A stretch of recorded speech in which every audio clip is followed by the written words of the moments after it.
Only way I know how to is you start line by line. What we did in the city of Tempe for the first 3 years of my tenure was to do a zero-based budgeting approach.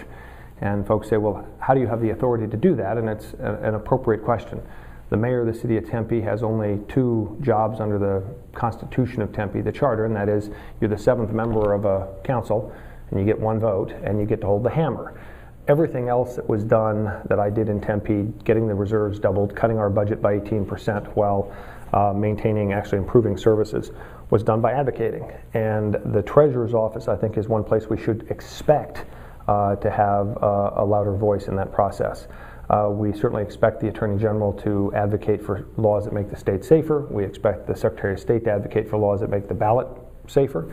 We ought to expect the Treasurer's Office to be advocating for real balanced budgets and providing information and advice to legislators on how to get there.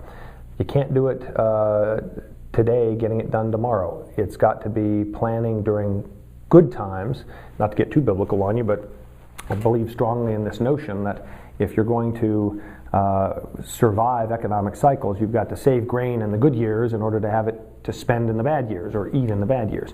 And this state has failed to do that year in and year out. I contrast that with what I did in Tempe. During the 4 good years, both through budget cuts and through the expansion of the economy, we moved money into savings. That was a hard thing to do with a council that had not historically done that. And so I would be the loudest voice you'll probably ever hear about beating the drum to actually create a sensible reserve. Right now, legislators talk about having put $400 million aside in a rainy day fund, and I look at that as somewhat disingenuous because we've still got a $9 billion debt. So it's hard to say you've got a $400 million reserve when you're sitting on top of a $9 billion debt that's just been created.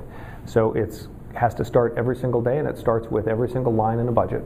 And truly, it's dull and boring. And that's the biggest problem with it, is that most people don't want to sit down for months on end going line item by line item with each department, every division, every agency, and getting explanations and justifications for every dollar that's spent. But a dollar that's wasted can never be spent on something useful. That's what I do.